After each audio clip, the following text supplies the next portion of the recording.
Hello friends, आज मैं आपको यूपी पीसीएस के जीएस पेपर फर्स्ट मेंस की बात मैं कर रहा हूँ। उसके एक महत्वपूर्ण टॉपिक है, उसके बारे में बताने वाला हूँ। मानव प्रवास, ये देखिए, यानी माइग्रेशन, ह्यूमन माइग्रेशन, मानव प्रवास, विश्व की शरणार्थी समस्या और भारतीय उपमहाद्वीप के संदर्भ में। देखिए, बहुत बड़ा टॉपिक होगा ये। बेसिकली ऑडियो नोट्स होगा, आपको लिखकर अपने से मतलब इसको सुनकर अपने से लिखना पड़ेगा, ठीक है। तो सबसे पहले एक स्वाभाविक बात है कि मनुष्य को जीवन जहाँ कठिन लगता है वहाँ से वो छोड़कर जाना चाहता है, और जहाँ आसान लगता है वहाँ जाकर रहना चाहता है। अगर उसको छूट मिले तो वहीं पर वो बस जाना चाहता है, ठीक है। इसके बहुत सारे उदाहरण हैं, ऐतिहासिक उदाहरण भी हैं, मैं उन पर अभी आऊँगा। और वर्तमान जो जीवन चल रहा है, जो विश्व में जो घटनाएं चल रही हैं, उनमें भी बहुत सारे उदाहरण हैं, मैं सबकी बात करूँगा। तो देखिए, सबसे पहले इतिहास के पूर्व हम चलते हैं। जब इतिहास शुरू भी नहीं हुआ था, उस समय ऐसा माना जाता है कि अफ्रीका में, जो पूर्वी अफ्रीका के क्षेत्र हैं, वहाँ मनुष्य का जीवन शुरू हुआ था। पहली बार मानव जीवन वहाँ पे विकसित हुआ और वहाँ से माइग्रेशन शुरू हुआ। इसको आप लोग मैप के थ्रू दिखाएंगे तो काफ़ी अच्छा रहेगा, वर्ड मैप बनाकर। जब आपको आंसर अगर लिखना हो तो एक छोटा सा वर्ड मैप बना के वहाँ से शो कर दीजिए। और वर्तमान में भी मैं फिर आगे बताऊँगा कैसे बनाना है। तो ईस्ट अफ्रीका के उन स्थानों से जहाँ पे मनुष्य का जीवन पहली बार आरंभ हुआ, वहाँ से मनुष्य फैलता गया और फैलते फैलते वह विश्व के सभी जो मेजर लैंडमास हैं, अंटार्कटिका को छोड़कर जो मुख्य महाद्वीपीय क्षेत्र हैं या जो स्थलीय क्षेत्र हैं, वहाँ पर मनुष्य आज से 20,000 वर्ष पहले ही पहुँच चुका था, जबकि उस समय कृषि आरंभ भी नहीं हुई थी। तो ऐसा माना जाता है कि इतिहास के पूर्व ही इतना ह्यूमन माइग्रेशन हो चुका था ऑलरेडी। जो अब तक के अवेलेबल, जो हमारे पास रिकॉर्ड्स हैं, जो डेटा हैं, उसके आधार पे, जो साइंटिफिक रिसर्च के डेटा हैं, उसके आधार पे ये बात कही जा रही है। अब बात आती है कि माइग्रेशन है क्या, प्रवास है क्या। तो ये देखिए, ये परमानेंट और सेमी परमानेंट नेचर का होता है, और ये बेसिकली चेंज ऑफ रेजिडेंस है किसी इंडिविजुअल या ग्रुप ऑफ पीपल का। मतलब कि या तो पूरी तरह से स्थायी या अस्थायी रूप से कहीं जाकर बस जाने को किसी व्यक्ति द्वारा या किसी व्यक्तियों के समूह द्वारा कहीं जाके बस जाने को, उसको कहते हैं प्रवास या माइग्रेशन, ठीक है। तो अब देखिए दोस्तों, माइग्रेशन जहाँ तक मैंने आपको बता दिया एक मोटे तौर पे, अब हम इस सिलेबस के अनुसार चलते हैं और माइग्रेशन की मैं आपको बेसिक टेंडेंसीज़ बताता हूँ और उसका ऐतिहासिक पृष्ठभूमि भी बताता हूँ। तो देखिए, आपके मन में हमेशा आया होगा कि यहाँ पे भारत की हम बात करें तो यहाँ पे लोग बाहर से आते रहे, और जो यहाँ बस गया वो जनरली बाहर नहीं जाता था। इसका कारण ये था कि यहाँ पे कृषि और पशुपालन, साथ ही साथ व्यापार, ये प्राचीन काल से भारतीय उपमहाद्वीप में काफ़ी उन्नत रहा है।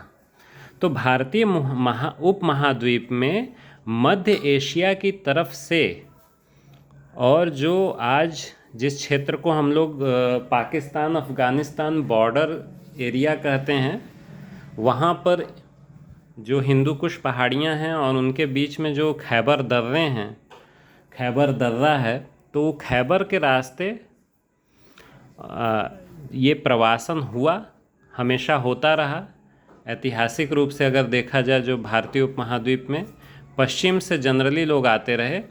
पूर्वी क्षेत्र आप मैप उठा के देखिए भारत का, तो पूर्वी क्षेत्र और उत्तरी क्षेत्र से पलायन, प्रवासन न के बराबर हुआ। क्योंकि पूर्वी क्षेत्र में, हालांकि पूर्वी क्षेत्र में भी अहोम जो थे, असम के अहोम राजा, वो बर्मा के रास्ते आए थे। तो ऐसा नहीं है कि पूर्वी क्षेत्र से बिल्कुल नगण्य था, वहाँ से भी हुआ, लेकिन जितना उत्तर पश्चिमी सीमा क्षेत्र से प्रवासन हुआ उसकी तुलना में पूर्वी क्षेत्र से काफ़ी कम हुआ। तो जो म्यांमार के रास्ते अहोम राजा थे और कई जनजातियां हैं पूर्वोत्तर की, वो ऐसा माना जाता है कि म्यांमार के रास्ते वो लोग आए जो उत्तरी पूर्वी भारत के क्षेत्र हैं उनमें आके वो रहते हैं। अभी भी उनके जो वंशज हैं वो वहाँ रह रहे हैं। अब बात आती है उत्तरी पश्चिमी जो सीमावर्ती क्षेत्र है, जो खैबर दर्रा, गोमल दर्रा, यहाँ से जो होकर जो लोग आते रहे, बलूचिस्तान के रास्ते बहुत सारे लोग आते रहे, तो वो भी यहाँ पे आकर बसते रहे और उनके कारण यहाँ की संस्कृति में बहुत सारी सांस्कृतिक विविधताएं भी आती रहीं। साथ ही कई बार ये जो प्रवासन था ये आक्रमण के रूप में रहा। जैसे हम जानते हैं शकों द्वारा यहाँ पे लंबे समय तक वो शक आते रहे मध्य एशियाई क्षेत्रों से और यहाँ पे उन्होंने शासन भी किया। फिर बाद में यहाँ कुछ ऐसे यहाँ के सम्राट हुए जिन्होंने फिर उनको वापस खदेड़ा, जैसे चंद्रगुप्त द्वितीय। और उसके अलावा कुषाण आए। कुषाणों में कनिष्क का नाम तो आप जानते ही होंगे। तो वो कुषाण तो यहाँ रच बस गए, यहीं की संस्कृति में वो आत्मसात हो गए। और उसके बाद कुषाणों के बाद हूणों का सर्वाधिक जिक्र किया जाता है। तो हूण जो थे वो स्कंदगुप्त के समय आए थे और वो भी एक वायलेंट, उनका बहुत ज़्यादा एक अग्रेशन था, आक्रमण था। और उसको भी उस समय गुप्त वंश के स्कंदगुप्त थे, उन्होंने रिपल किया था, उन्हें फिर वापस खदेड़ा था। तो इस तरह से ये माइग्रेशन कई बार वायलेंट फॉर्म में भी होता है, क्योंकि देखिए मध्य एशिया का जो क्षेत्र है आज जो आप देख रहे हैं, कजाकिस्तान, उज्बेकिस्तान, तुर्कमेनिस्तान वगैरह जो हैं, तो ये बहुत उपजाऊ क्षेत्र नहीं है। यहाँ हमेशा पानी की कमी रहती है, यहाँ कृषि बहुत विकसित नहीं है। तो ऐतिहासिक रूप से वहाँ, और ख़ासकर ये माइग्रेशन बढ़ गया 12वीं सदी के बाद से। तो 12वीं सदी के बाद से ये मध्य एशिया से लगातार माइग्रेशन बढ़ता ही गया, भारतीय उपमहाद्वीप में बढ़ता ही चला गया। ठीक है, तो इसके जो भी इसका बहुत सारा प्रभाव पड़ा यहाँ की राजनीति पर, यहाँ के धर्म पर, यहाँ की संस्कृति पर, उसका प्रभाव आज भी दृष्टिगोचर होता है। और ये सारा माइग्रेशन हुआ वहीं आपके उत्तरी पश्चिमी सीमांत क्षेत्रों से, जो खैबर पास या जो बोलन पास या बलूचिस्तान के रास्ते, जो पर्शिया से माइग्रेशन हुआ, वो जो आज का बलूचिस्तान है उस क्षेत्र से भी होकर होता रहा। तो भारतीय उपमहाद्वीप के संदर्भ में ये जो प्रवासन है वो हमेशा इस प्रकार से होता रहा। अगर पूर्वी की सीमा की बात की जाए तो आप नॉर्थ ईस्ट की जो जनजातियां हैं उनका जिक्र कर सकते हैं। ऐसा माना जाता है कि उनके पूर्वज बर्मा होते हुए या म्यांमार होते हुए आए थे। और अहोम राजा थे, उनका तो लिखित इतिहास है और काफ़ी लंबा उन्होंने असम क्षेत्र में शासन किया। और वो भी जो है यही आपके पूर्वी उत्तरी पूर्वी क्षेत्रों से होकर बर्मा के रास्ते या म्यांमार के रास्ते आए थे। और उत्तर पश्चिमी में तो उदाहरणों की कोई कमी नहीं है, वो लगातार माइग्रेशन होता रहा, ह्यूमन माइग्रेशन, वो लोग आते रहे, बसते रहे। और जो वायलेंट माइग्रेशंस थे, जो जिनमें बहुत सारे आक्रमण थे, जैसे महमूद गजनवी का था, तो गजनवी तो खैर लौट गया, लेकिन उसके बाद जो मोहम्मद गोरी का आक्रमण रहा तो वो यहाँ पर आके बस गया। उससे पहले जो उस समय अरबों का आक्रमण हुआ था 712 ईस्वी में मोहम्मद बिन कासिम का, तो वो भी फिर सिंध पर वो परमानेंट उनका शासन हुआ। और फिर वो बाद में अमीर परंपरा वहाँ चलती रही। अंग्रेज़ों के समय तक सिंध में अमीर थे और बाद में अंग्रेज़ों ने उसको मिला लिया था ब्रिटिश इंडिया में। तो इस प्रकार से मानव प्रवास होता रहा और आज होता है। आज अगर हम बात करें तो देखिए, ये तो बात हो गई, हम देश के संदर्भ में बात कर रहे थे कि भारत उपमहाद्वीप में कहाँ कहाँ से लोग आके बस गए। ठीक है, अब बात हो रही है कि भारत उपमहाद्वीप में या भारत देश की बात करें तो यहाँ किस प्रकार से प्रवासन आज के समय में हो रहा है। तो आज का जो सबसे कॉमन फॉर्म है माइग्रेशन का, वो आप देख रहे हैं ग्रामीण क्षेत्रों से शहरी क्षेत्रों की ओर प्रवासन। हर कोई सोचता है कि शहर में मकान हो, किसी बड़े शहर में हो। अगर वो मीडियम साइज के शहर में है, जैसे अगर हम कहें कि वाराणसी में रह रहा है, तो वो सोच रहा है कि हम लखनऊ बस जाएं। जो लखनऊ में है वो दिल्ली बसना चाहता है या मुंबई बसना चाहता है। तो एक लगातार जो छोटे से शहरों से, मतलब गांवों से छोटे शहरों की तरफ या गांवों से बड़े शहरों की तरफ, इसको आप एक फ्लो चार्ट से दिखा सकते हैं कि ग्रामीण क्षेत्रों से पलायन हो रहा है, प्रवासन हो रहा है, पलायन नहीं प्रवासन ही कहिए। तो या तो वो बिल्कुल सीधे बड़े शहरों में चले जा रहे हैं, और या वो छोटे शहरों में जा रहे हैं, छोटे शहरों जिसको डिस्ट्रिक्ट हेडक्वार्टर्स कहा जाता है, लेकिन वहाँ पे उनके एस्पिरेशंस और ज़्यादा हैं और बड़े शहरों में जा रहे हैं। तो उससे लगातार समस्याएं भी बढ़ रही हैं।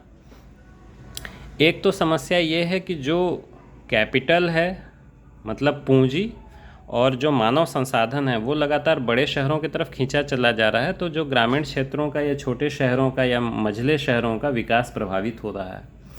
दूसरी समस्या आ रही है कि जो बड़े शहरों में अनियोजित विकास हो रहा है, लगातार अवैध कॉलोनियाँ बनती चली जा रही हैं, बाद में उनका नियमितीकरण होता है या नहीं भी होता है कई केसेस में। तो वहाँ पे बहुत सारी समस्याएं उत्पन्न होती हैं, जैसे पानी निकासी की समस्या, वेंटिलेशन की समस्या, और बाढ़ के समय ऐसा देखा गया है कि जो ये अवैध कॉलोनियाँ या लोग इस तरह से बिना नियोजन के जो बस्तियाँ बस जाती हैं, जैसे फ्लड प्लेन्स में, जैसे लेटेस्ट से कि वाराणसी या प्रयागराज की बात करें तो बहुत शहरों का बहुत बड़ा हिस्सा वो गंगा नदी के फ्लड प्लेन्स में बसा हुआ है। तो कभी अगर भीषण बाढ़ आती है, जो कि संभव है, बिल्कुल संभव है आज के जो क्लाइमेट चेंज के युग में, ग्लोबल वार्मिंग के युग में, तो कभी अगर भीषण बाढ़ आती है तो आप सोचिए कि कितना बड़ा एक कैटास्ट्रॉफ, कितना बड़ा संकट हो सकता है, कितनी बड़ी आपदा आ सकती है, जान और माल की कितनी ज़्यादा क्षति हो सकती है। तो इसके भी आप रूट में जाकर देखेंगे तो कहीं ना कहीं ह्यूमन माइग्रेशन आपको दिखेगा। तो इस तरह से जो अनियोजित शहरीकरण है, उसके कारण में, उसके मतलब रीज़न में आप देखें तो ये ह्यूमन माइग्रेशन है।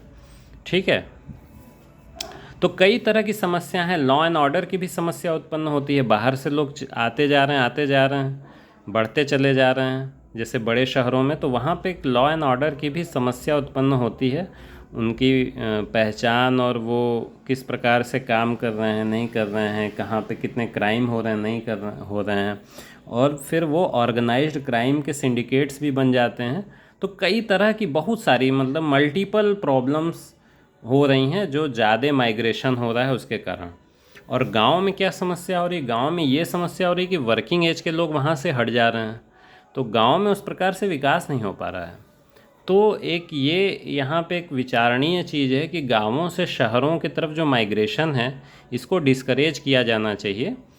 और हर डिस्ट्रिक्ट हेडक्वार्टर में इतनी सुविधाएं होनी चाहिए कि वहाँ पे रहकर व्यक्ति महसूस करे कि नहीं, अब मुझे और कहीं जाके बसने की आवश्यकता नहीं है, मैं यहाँ हूँ, तो ये अपने आप में पर्याप्त है। तो एक इस तरह की ये एक मतलब रेमेडी हो सकती है उस चीज़ की, एक निदान, एक समाधान हो सकता है इस प्रकार के ग्रामीण से शहरी क्षेत्रों में माइग्रेशन की। अब बात आती है विश्व की शरणार्थी समस्या। तो देखिए, शरणार्थी कौन होता है? जो रिफ्यूजी जिसको कहते हैं इंग्लिश में। तो देखिए, शरणार्थी समस्या की बात की जाए, इससे पहले मैं एक और चीज़ बता दूं कि शिक्षा, स्वास्थ्य सुविधाएं, रोजगार और अधिक धन अर्जन करने के अवसर, रोजगार में भी ये आ जाता है, लेकिन महत्वाकांक्षा जो है और बड़ा बनने की या और अधिक धन अर्जन करने की, तो इन कारणों से ये बेसिकली माइग्रेशन होता है, प्रवासन होता है ग्रामीण क्षेत्रों से या छोटे शहरों से बड़े शहरों की ओर। ठीक है, अब शरणार्थी की बात की जाए तो शरणार्थी कौन है, रिफ्यूजी कौन है? जिसको परसिक्यूट किया गया, जिसके साथ अन्याय हो रहा है, भेदभाव हो रहा है उसके मूल देश में या मूल क्षेत्र में, और वहाँ से वो निकल कर कहीं और आना चाहता है, वो शरण मांग रहा है, और शरण मांगने के आधार पर उसको वहाँ की नागरिकता, किसी जहाँ पे वो जा रहा है जिस देश में, वो देश अपनी नागरिकता दे दे और सुविधाएं दे दे, ऐसा वो मांगता है। तो देखिए, स्टेटस ऑफ रिफ्यूजी पे एक कन्वेंशन हुआ था जेनेवा में 1951 में, तो ये इसका आप उल्लेख कर दें अपने उत्तर में तो ये अच्छा है। विश्व की शरणार्थी समस्या, तो शरणार्थी समस्या ज़्यादातर देखिए शुरू हुई जब जहाँ पे आंतरिक गृह युद्ध शुरू हो गए, आंतरिक विप्लव शुरू हो गए, जैसे कि अरब स्प्रिंग का मैं जिक्र करूँगा यहाँ पे। और अरब स्प्रिंग में डेट्स आप नोट कर लें, 2010 से 2012 तक ये चला था अरब क्षेत्र में, और वहाँ पे ट्यूनीशिया, मिस्र और सीरिया, लीबिया, ये सब देशों में बहुत ज़्यादा अशांति फैल गई, और इस अशांति के कारण वहाँ से लाखों लोगों ने पलायन किया, शरणार्थी बनकर वो ज़्यादातर यूरोप में गए, और उससे कई तरह की सांस्कृतिक और राजनीतिक समस्याएं उत्पन्न होती हैं शरणार्थियों के कारण, बहुत सारी, क्योंकि वो एक डिफरेंट बैकग्राउंड से आए होते हैं। तो वो जब पहुंचते हैं यूरोपीय देशों में या भारत जैसे देश में, तो जहाँ की संस्कृति उन्हें बिल्कुल अलग लगती है, तो वहाँ फिर वो अपना मतलब उनको वो सूट नहीं करता है, और उस संस्कृति के खिलाफ वो जनरली हो जाते हैं। उनको ऐसा लगता है कि वो दरकिनार कर दिए गए हैं, मार्जिनलाइज्ड हो गए हैं, और वहाँ पे एक तरह का प्रोटेस्ट शुरू होता है उनके द्वारा, और कई बार ऐसा देखा गया है कि वो क्राइम सिंडिकेट्स में शामिल हो गए हैं। इस तरह के कुछ उदाहरण सामने आए हैं स्वीडन जैसे देशों में, डेनमार्क जैसे देशों में। तो ये एक बड़ी समस्या है कि शरणार्थी जिस बैकग्राउंड से है, अगर उसी बैकग्राउंड वाले देश में अगर वो शरण लेता है तो वो ज़्यादा अच्छा होगा उसके लिए भी, और शरण देने वाले जो शरणदाता देश है उसके लिए भी। और जो बैकग्राउंड अलग है, जो पृष्ठभूमि बिल्कुल अलग है, जहाँ का सोसाइटी जो कल्चर है, तो पहले यूरोपीय देशों में वो होमोजीनियस सोसाइटीज़ हुआ करती थी। होमोजीनियस मतलब वो एक समान लोग थे, उनकी जो इथनिक बैकग्राउंड था वो एक समान थे। अब उसमें जो मिडिल ईस्ट के लोग आ गए या और कहीं से शरण लेके आ गए, तो उसमें कई सारे, वहाँ पे आप देख रहे हैं, फ्रांस का उदाहरण ले लीजिए, इटली का उदाहरण ले लीजिए, जर्मनी का उदाहरण लीजिए। अभी जो हाल फिलहाल में जो इज़राइल फ़िलिस्तीन संघर्ष चल रहा है, उस परिप्रेक्ष्य में भी आप देखें तो वहाँ, हाँ, इज़राइल हमास बेसिकली कहना चाहिए, क्योंकि वो हमास से संघर्ष है, वो ऑफिशियली जो फ़िलिस्तीन है उसका वो प्रतिनिधित्व तो नहीं करता है, बल्कि फ़तेह एक ग्रुप है वो करता है, जो पीएलओ से बना था, फ़तेह। तो हमास से संघर्ष चल रहा है इज़राइल का। तो इस परिप्रेक्ष्य में भी आप देखें तो वहाँ पे कई देशों में तनाव देखा जा रहा है, भिन्न भिन्न कारणों से, भिन्न भिन्न सांस्कृतिक, राजनीतिक और धार्मिक कारणों से ये तनाव देखा जा रहा है। तो शरणार्थी समस्या इसमें एक बड़ा रोल निभा रही है, और ये तनाव बढ़ा रही है विभिन्न देशों में। तो शरणार्थी मतलब शरण देते समय इन चीज़ों पे ज़रूर विचार होना चाहिए, और ये देख कर ही तभी शरण देना चाहिए, क्योंकि जो आपके पास जो ह्यूमन पॉपुलेशन आ रही है वो अपने आप को सेग्रीगेटेड न महसूस करे, अपने आप को मार्जिनलाइज्ड न महसूस करे, और अगर उसको फिर यहाँ पर भी प्रॉब्लम है तो फिर शरण देने का फ़ायदा क्या? आप भी प्रॉब्लम में हैं, वो भी प्रॉब्लम में है, तो लॉस लॉस सिचुएशन है। तो इसका एक यूएन के लेवल पे कुछ उपाय सोचना चाहिए। जहाँ तक भारतीय उपमहाद्वीप के संदर्भ की बात कही जा रही है, इसमें जैसा कि सिलेबस में दिया है, तो यहाँ पे शरणार्थी समस्या सबसे ज़्यादा उत्पन्न हुई है रोहिंग्या, जो दक्षिणी म्यांमार में एक रोहिंग्या कम्युनिटी थी। वो धार्मिक रूप से मुस्लिम हैं और रोहिंग्या कहलाते हैं। तो वहाँ पे म्यांमार में आंतरिक अशांति के कारण इन लोगों को म्यांमार छोड़ना पड़ा, और उसके बाद वो भारी संख्या में भारत या बांग्लादेश में आना चाहते थे, तो बहरहाल आ ही गए। इन्हीं दो देशों में उनका माइग्रेशन हुआ है। और भारत ने ऑफिशियली तो शरण नहीं दी, अब अनऑफिशियली ऐसा विभिन्न मीडिया रिपोर्ट्स में दावा किया जाता है, मैं अपनी ओर से नहीं कह रहा हूँ, विभिन्न मीडिया रिपोर्ट्स में ऐसा कहा जाता है कि रोहिंग्या यहाँ पहुँच गए, जम्मू तक पहुँच गए, या यहाँ उनकी बस्तियाँ हैं, या वन क्षेत्र में बस गए। तो ये एक चिंता का विषय है, क्योंकि फिर वहाँ पे भी वही चीज़ें होंगी, डेमोग्राफी चेंज होगी और कल्चरल शिफ्ट होगा, तो वो आगे चल के समाज में एक तनाव और संघर्ष का कारण बनेगा। क्योंकि देखिए धीरे धीरे होती है, जो स्थानीय पॉपुलेशन है वो धीरे धीरे अपने आप चेंज हो रही है, उसकी डेमोग्राफी, तो वो एक अलग चीज़ है। तो देखिए इस प्रकार से हम देख रहे हैं कि सांस्कृतिक संघर्ष हो सकता है शरणार्थियों के आने से। उसके अलावा रिसोर्सेस लिमिटेड हैं हर देश में। अब जैसे भारत जैसे देश की हम बात करें तो 140 करोड़ से ज़्यादा यहाँ आबादी है, चीन से आगे निकल गया, लेकिन चीन से क्षेत्रफल काफ़ी कम है। मतलब चीन भारत का 2.5 गुना है क्षेत्रफल में, और भारत का क्षेत्रफल इतना कम है और यहाँ आबादी चीन से भी अधिक हो गई है। तो रिसोर्स का डिस्ट्रीब्यूशन किस प्रकार होगा, तो ये एक बड़ी समस्या है कि शरणार्थियों के आने से ये एम्प्लॉयमेंट और जो आर्थिक विकास है वो किस प्रकार से प्रभावित होता है, ये भी देखने वाली चीज़ है। तो ये सारी चीज़ें ध्यान में रख के फिर वो कहाँ बसेंगे, क्या करेंगे, अगर ऑफिशियली भी उनको लाया जा रहा है तो उनका क्या होगा, अनऑफिशियली आएंगे तो क्या होगा। अच्छा हाँ, इसमें एक और चीज़ ध्यान देने की है, एक CAA कानून आया था, उसके तहत जो आसपास के देशों में जो सताए गए लोग थे उनको ऑफिशियली शरणार्थी स्टेटस देने की बात की गई थी, माइग्रेंट मतलब रिफ्यूजी स्टेटस की। हालांकि उस पर अभी नियमावली जहाँ तक मुझे पता है अभी तक बनी नहीं है, तो नियमावली उस पर आएगी तभी वो मिल पाएगा, तो अभी वो लागू नहीं हुआ है। ठीक है, तो ये है भारतीय उपमहाद्वीप के संदर्भ में बेसिकली रोहिंग्याज हैं पहली चीज़। और इसके अलावा दक्षिण भारत की बात करें तो तमिल्स हैं जो श्रीलंका से आए। तो श्रीलंका अब तो वो फेज़ ख़त्म हो चुका है, वो फेज़ था सन 2000 से 2010 के बीच में बहुत ज़्यादा शरणार्थी भारत में आए और वो ज़्यादातर तमिलनाडु क्षेत्र में गए। हालांकि वहाँ चूँकि उनकी भाषा तमिल थी और तमिलनाडु में फिर वो बहुत ज़्यादा ऐसा नहीं देखा गया। हालांकि कई क्षेत्रों में देखा गया कि आर्थिक रूप से फिर वहाँ पे समस्याएं उत्पन्न हुई शरणार्थियों के आने से, लेकिन चूँकि सांस्कृतिक और भाषाई समस्याएं बहुत उत्पन्न नहीं हुई।